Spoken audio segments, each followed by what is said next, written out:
Hello and welcome to the Listening Post's unboxing channel on YouTube. Today I'm unboxing PSB's brand new floor standing speaker, their X1T.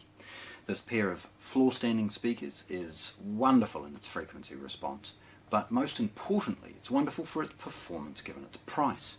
PSB has always tried to adhere to the most exact engineering standards, but also by keeping in mind production costs and the small compromises that can make vast changes to the cost of something. And that's the technique that PSB have done so well and implemented it in such an affordable floor standing speaker. Okay, now these come in pairs, so we're just going to get rid of that one, get it out of the shop, and concentrate on this one. Now the packaging is relatively muted. It's got some basic information here, PSB Imagine X1T, T for Tower. They do a bigger version, the X2. It's another driver and a bit bigger cabinetry. The box has scan information about the colour, which today is in black, and serial number, along with some usual things you should expect. Getting into these is very straightforward, although I will note that the top is stapled as well as taped. So I'll show you what to do as far as getting rid of those staples in a moment. So a simple series of cuts, and then there's really no elegant way at this point, you just sort of tear it open. At this point it's important that anybody pauses and gets rid of the staples.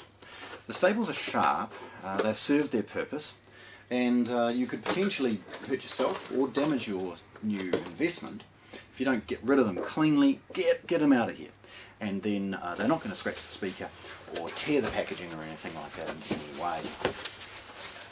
So opening it, you see a slight, a big chunk of polystyrene and a slight indentation here to say front.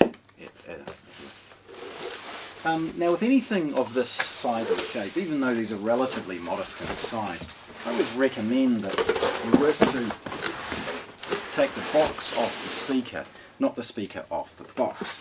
The end result is a cleaner unbox, and you're less likely to damage the product or hurt yourself kind of bending and extending as you try and get a heavy item out of a relatively light box. The packaging is tight, which is why you see taking my time. We'll get rid of that. Right. So at this point they've added some additional protection on the four corners, and it's wonderful to see. It's those corners that are always the ones that are, more likely to get damaged in freight, and it's there protecting it from impact at the sides as well as drop impact from the corners. Those four pieces can easily be removed by simply nicking the clear plastic packing tape.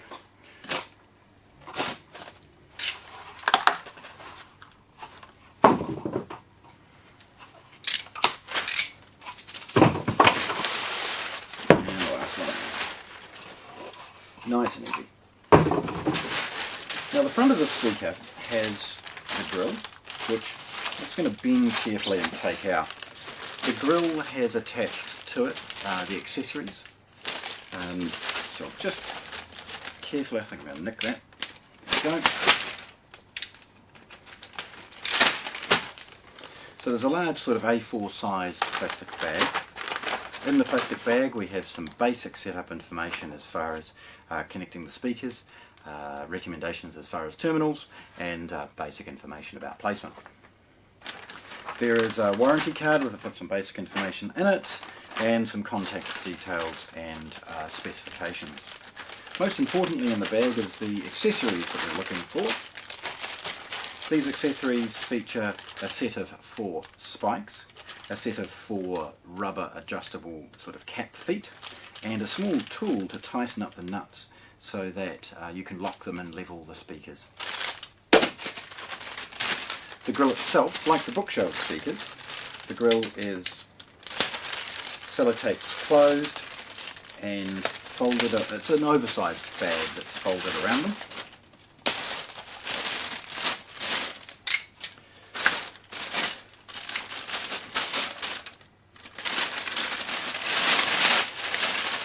and the logo is protected with another little layer of bubble paper.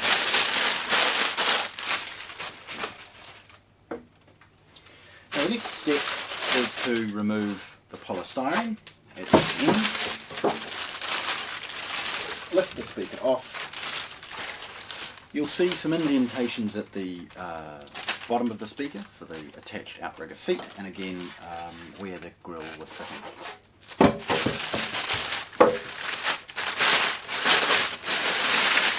Getting the next layer out is relatively straightforward. The bag itself is simply slid over,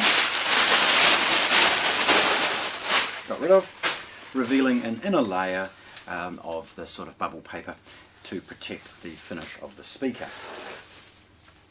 The bubble paper can simply be nicked. Now it's a little reminder as I'm doing this, please hang around for some photographs. We always take close-ups. I'll get the other one along here, along beside it. We'll take photographs of it with the grill on and off and other things like that.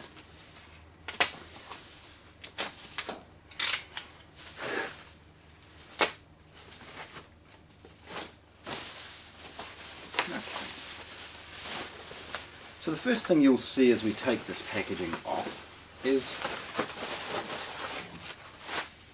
the relatively compact nature of the speaker, and that's what they're designed to try and achieve.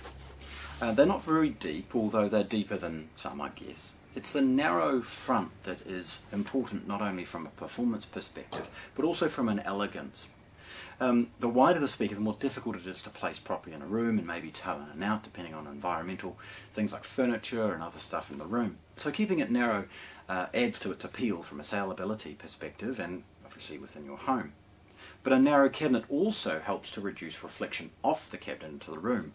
Ultimately, the only sound that we want is coming from the driver if we can, and it's one of the reasons that the front is also curved. The sort of front baffle even has a little seam to ensure that every reflection off the surface is managed as best as they can within the price of these speakers, of course. So looking at them, the grille is mounted using the classic sort of rubber grommets. As you push the grille further and it tightens up on it. There is a tweeter that's inset a little bit, and in that is a rubber surround around it. That sort of semi-absorbent product is designed again to manage the reflection. The tweeter is protected with a couple of cross beams and a PSB logo across the centre. Now that centre cover has acoustic properties as well. Anything that's a dome has resonance issues right at the peak of its dome, and they effectively blank that by adding the PSB logo and add again to its performance. It has two mid-bass drivers. Now, if I understand correctly, it's a 2.5-way crossover network, and unusually in its price they have opted for a bullet-shaped phase plug. Very common is a dust cap, which of course adds mass to the driver. Adding mass means that you have inertia issues once you get that thing moving, or issues getting it up to speed. So you get a much more precise sound if you can reduce the mass. Now one way of doing so is to use a phase plug rather than a dust cap. This phase plug is beautifully milled to a point so that any frequencies generated across the driver are forced out into the room, vastly improving the performance for its price. Again, second emulation of the driver. Again inset, and then a large front firing port. The continuation of the rubber grommets ensuring that there's no risk of chatter or clatter from the grille, even at high volumes. Looking at the side, you'll get an understanding of its depth. Again, it's not very deep, but it's deeper than, I guess, it is narrow at the front.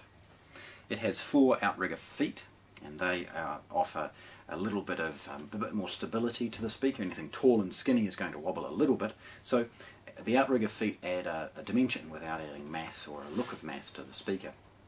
The adjustable spikes and feet can be added at the bottom. Looking at the back, it's relatively muted. Pause to note the beautiful craftsmanship of the cabinet itself. These seams are perfect. They've definitely spent some time ensuring that not only is this cabinet very rigid, but also the seams and joints are perfect from a production perspective as well. The speakers have a 5-way binding post with a classic bi-amp or bi-wire configuration, where the bridging clips can be removed by simply loosening them off. It's worth noting that if you are using bananas, you will have to remove the binding post cap all the way off to then pry the red and the black caps out from in behind. Last but not least, we've got the model number and serial number again emulated in a scan code at the bottom of the speaker. So, there we have it. PSB's Imagine X1T, their entry-level tower floor standing speaker. Let's have a think. 35 Hertz, so really low, excellent, good to see. 20 to 200 watts. These are lovely, so awesome to see such a great budget speaker, and happy to share them here at the Listening Post's unboxing channel on YouTube. Thanks for watching. If you want to see more, subscribe to our channel.